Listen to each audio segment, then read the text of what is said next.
Vous êtes sur RTL. RTL Matin, Yves Calvi.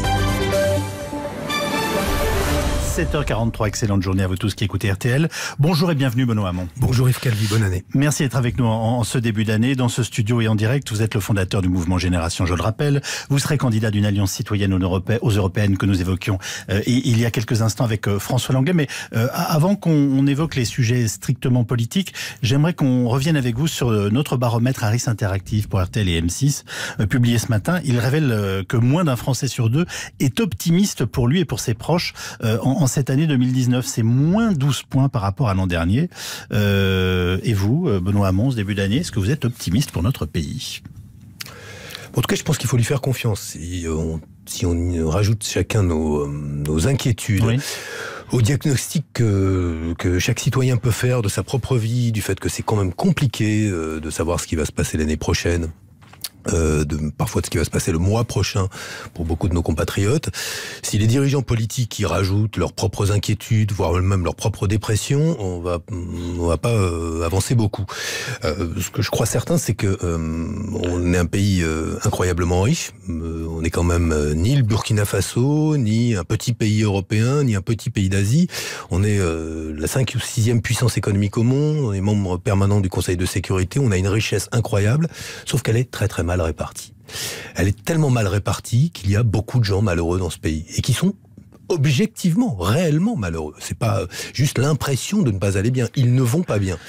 Et la question qui se pose, c'est est-ce que depuis 10, 20 ou 30 ans, ne nous trompons-nous pas de route, de chemin et de solutions pour faire en sorte que ce pays ait davantage confiance en lui-même, mais surtout qu'on puisse se dire très tranquillement, quand on est un papa aujourd'hui, ou une maman, que voilà, on peut regarder avec confiance les années qui viennent. C'est intéressant parce que vous abordez cet entretien de début d'année avec une vision très optimiste de ce qu'est l'état du pays en termes de richesse, mais finalement nous disant qu'il est perclus d'inégalités sociales, c'est bien cela ? Mais c'est ce que je crois, la réalité profonde de ce pays, c'est qu'en fait, tout est entre nos mains et sous nos yeux. On est un pays riche, sauf que cette richesse est concentrée entre quelques mains. Sinon, on ne comprendrait pas qu'aujourd'hui, un pays comme la France ne peut pas financer la transition écologique. Bien sûr qu'on peut la financer. Et on n'a pas à la financer en faisant reposer ses ressources seulement sur l'automobiliste qui prend sa voiture. On peut évidemment mettre à contribution les grandes banques françaises, Total. Comment Les banques françaises aujourd'hui sont championnes des investissements en matière d'extraction fossile. Allez voir, Crédit Agricole, BNP Paribas, Société Générale, elles financent. Aujourd'hui, elles financent beaucoup plus les énergies fossiles que les énergies renouvelables. Vous savez pourquoi ? C'est pas que je sais pourquoi. Je pense pas qu'il faut dire aujourd'hui, ici, que ces banques-là doivent voir les bénéfices qu'elles réalisent sur leurs investissements directement mis à contribution par la puissance publique pour financer l'intérêt général et la transition écologique. Autant nationaliser notre système bancaire. Mais c'est pas nationaliser. Simplement, c'est qu'aujourd'hui, c'est pas possible de voir des banques françaises qui consacrent l'essentiel de leurs moyens à continuer à faire fonctionner un système qui est en train de préparer le pire en matière de climat, de le faire tranquillement sans qu'on les mette à contribution. C'est là où il y a, de la part du président de la République, un comportement que tout le monde a compris et que personne n'accepte.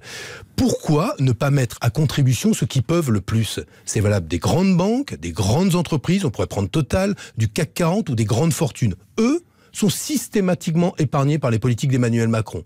Et par contre, tous les autres sont mis à contribution. C'est cette inégalité-là, cette injustice-là qui est insupportable.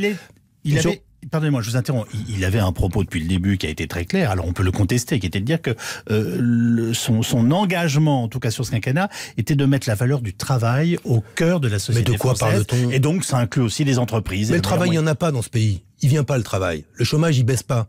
Il baisse pas en tout cas significativement pour montrer que Macron ait changé quoi que ce soit à ce qui se passe depuis 30 ans. Et je vais vous dire, puisque ce pays est riche, est-ce qu'on peut se mettre d'accord pour essayer de réfléchir aux solutions qui nous permettraient justement d'aller mieux ? Je vais reprendre ma proposition centrale, celle de la présidentielle. Regardez le mouvement des Gilets jaunes. Qu'est-ce qu'ils demandent ?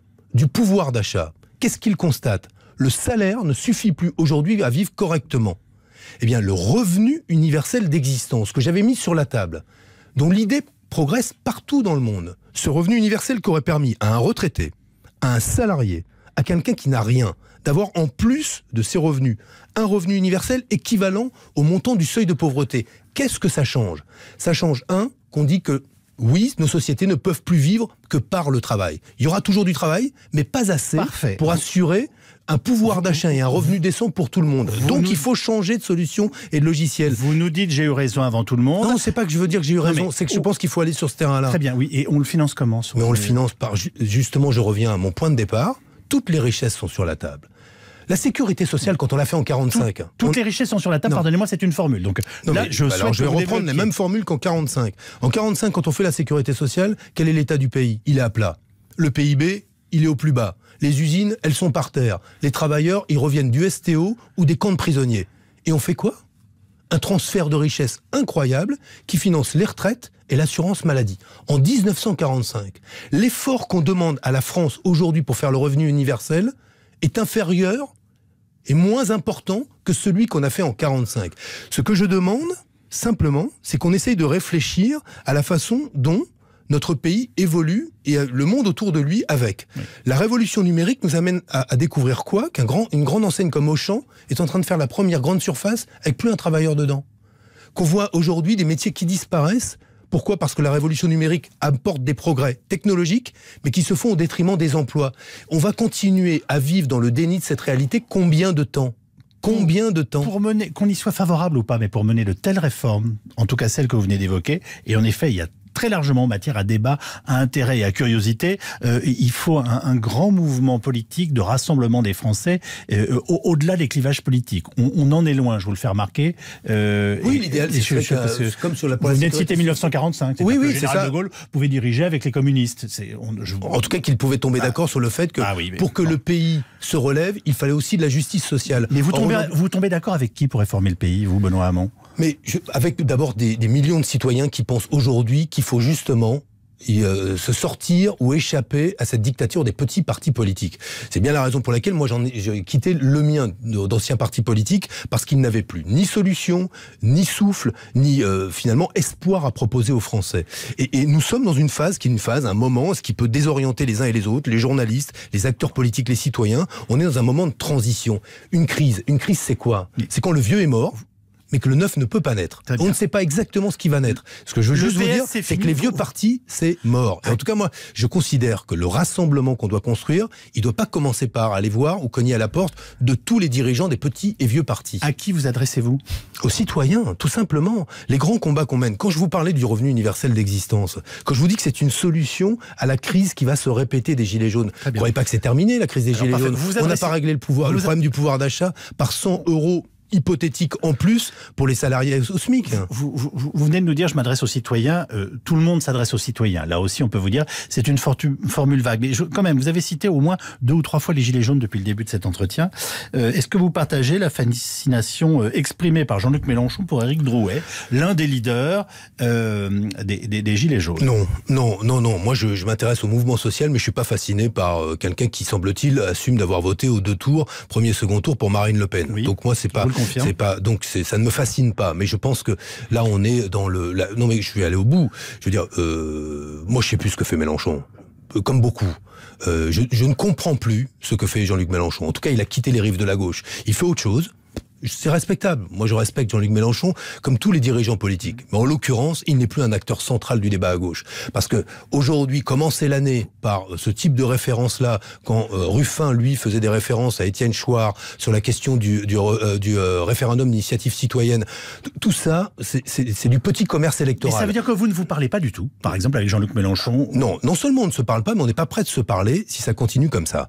Et je vais vous dire pourquoi. Parce que je pense que aujourd'hui, on peut pas rajouter de la confusion. Oui, il y a un mouvement social. Ce mouvement social exprime une colère légitime. Le travail ne paye plus.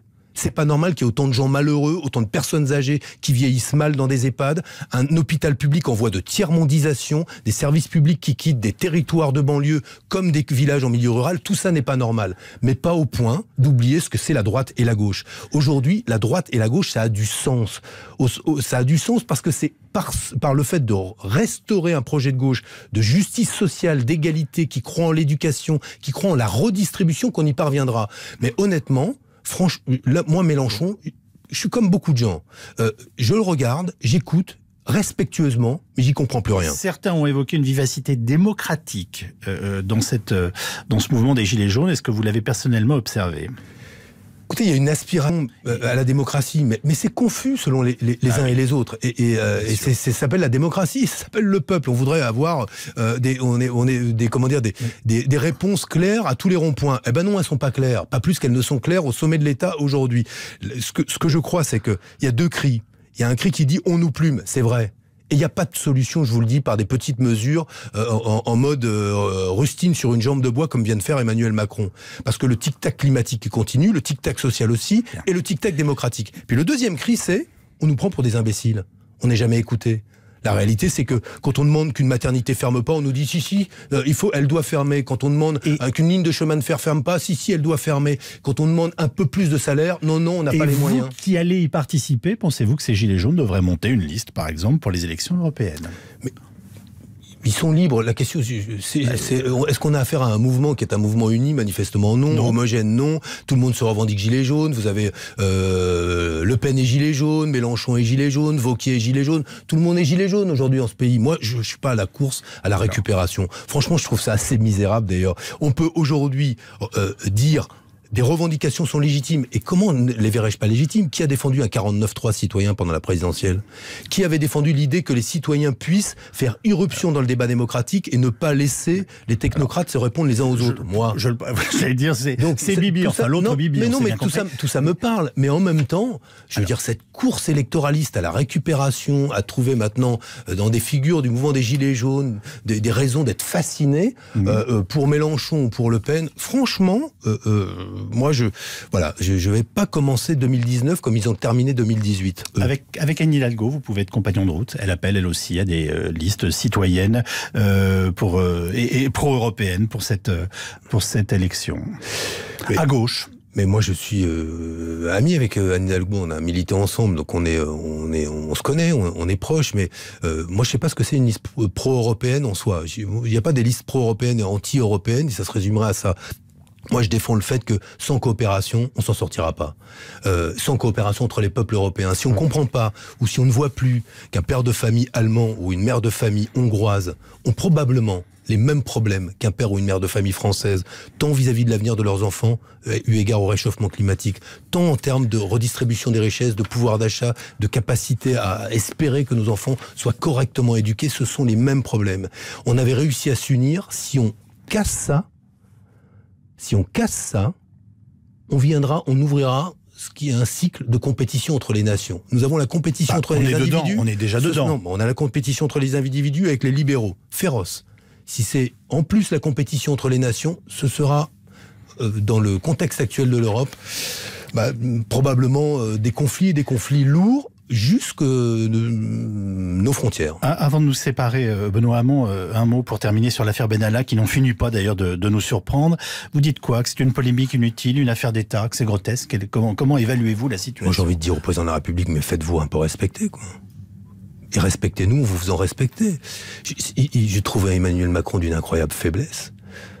On nous prêtait d'avoir un président de la République fait d'un bois qui était un bois presque sacré, un vrai dur, mais il est d'une faiblesse incroyable. Ce que révèle Alexandre Benalla, c'est la faiblesse d'Emmanuel Macron. Il n'y a pas d'affaire Benalla, il n'y a qu'une affaire Macron. L'affaire Macron, c'est que notre président est faible. C'est que notre président aujourd'hui est seul et faible. Et c'est ça qui m'inquiète.